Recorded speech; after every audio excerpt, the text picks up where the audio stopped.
Hello, everybody. This is Rob. I'm one of the co-founders here at POS Choice, and today I'm making a video, really just out of concern for restaurants. I'm a big supporter of restaurants. I live here in Atlanta. Wherever we go around the world, we go to restaurants. We buy wine. We spend a lot of money at restaurants.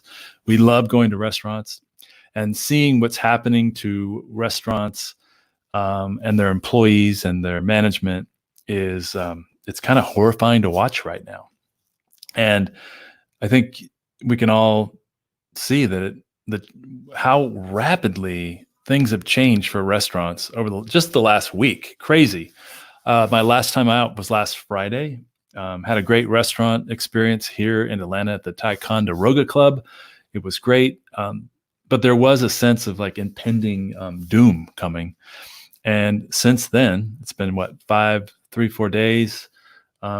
Man, so much has changed. Almost every restaurant and bar is closed, and they're taking as aggressive measures as they can. So basically, this video here is to put some ideas out there of things that I'm seeing restaurants do, as I get emails and see social posts from them. And I want to stir up a discussion here. If this post did what I want it to, there would be hundreds and hundreds of restaurant owners and managers and employees that would talk about what they're doing and sharing their ideas of how they can combat this. So I'm going to throw out some ideas. I'm sure you have ideas. Some of my ideas are probably stupid or that it won't work for you. Feel free to leave a comment below. I would love this to happen where you guys are able to share ideas and content. Your experience with what's working, what's not working. All right, so let's just go through this list. First one is, if I can get to it. Okay, so one of my favorite restaurants here in Atlanta is Miller Union, farm to table, early farm to table restaurant.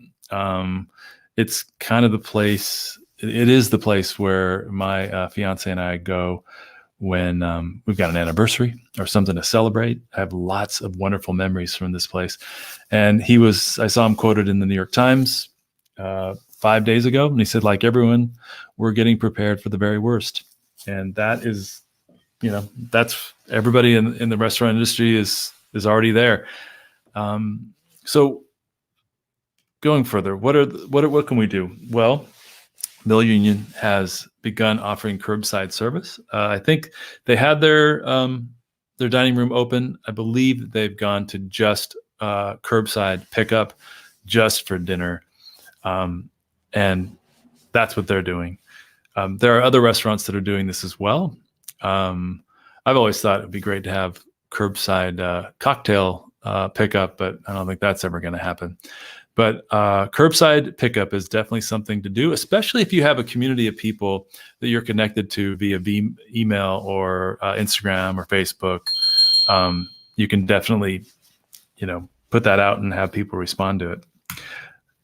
The second idea is to change your menu for pickup. My partner in this business, Nate Manahan, shared a post with me earlier today where a bar that didn't serve breakfast decided to offer breakfast pickup because everybody else was doing lunch and dinner. Also, very good idea, or could be a good idea.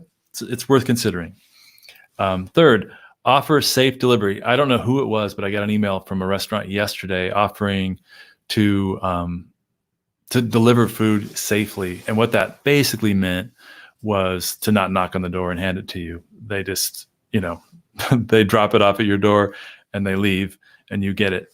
And, I don't think that doesn't seem really dangerous to me. I know when I get a package now, we're still getting Amazon packages. I pick up the package, I bring it in the house, I open it up, all that good stuff. And then I wash my hands and on we go. So this is another thing that you can do.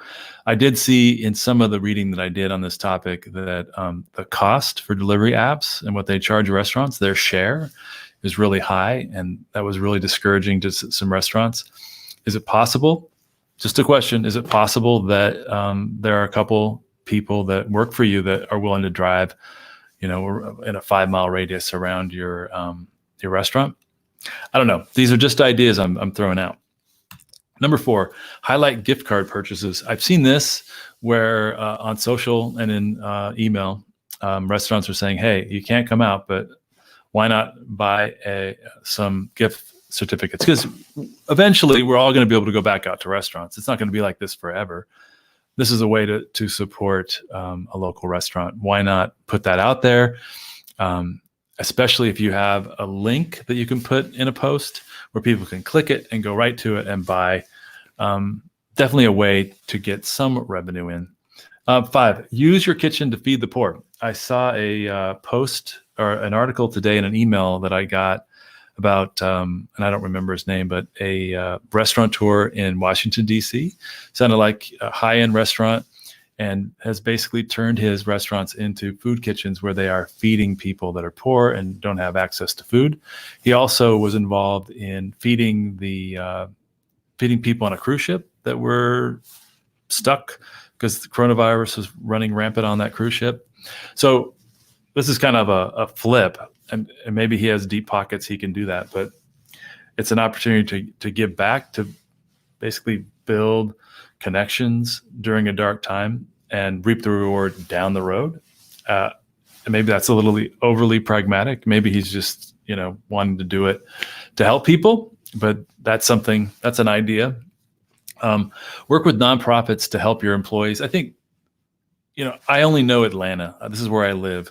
In Atlanta, there is this thing called the Giving Kitchen, which is it's a remarkable nonprofit where they support people that work in restaurants when they become disabled and they can't work. And so what they do is they collect some donations and they help people. They support them financially when they're out of work. I am not sure what the requirements are for this, but there's 2 things that apply here. Are there nonprofits that your employees could receive funding from? If so, find it, let them know. Yeah, that's a no-brainer. And there may be nonprofits out there that are going to help you. I know I'm starting to hear about companies putting out grants. I know Amazon is doing a $5 million grant program. Sounds a little small, but at least that's something. But working with nonprofits, what's out there? That's that one. And then I think the last one I have is ask empowering questions. This is more just the way that I operate. I find that questions are extraordinarily important to ask the right questions. So asking questions like, how can I turn the situation into an opportunity? What can I do that isn't in the normal restaurant vein of strategies and activities that could have a positive impact on my employees? I don't really know what the answers are going to be for you, but asking questions that don't assume that this is just a pure shit show and nothing good can come from it.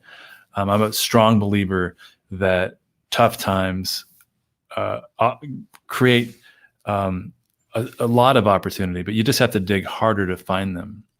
And by the way, if I'm seeing like a pious prick who's trying to just tell you guys to hang in there, that's not my intention at all. I really just want to say we really care about you guys. I feel for what you guys are going through. It's freaking a nightmare. I've got a daughter in LA. She's a bartender. The stress that must put on everybody. It's insane. This is crazy. But this is just the little thing that I thought we could do today to stir up the conversation.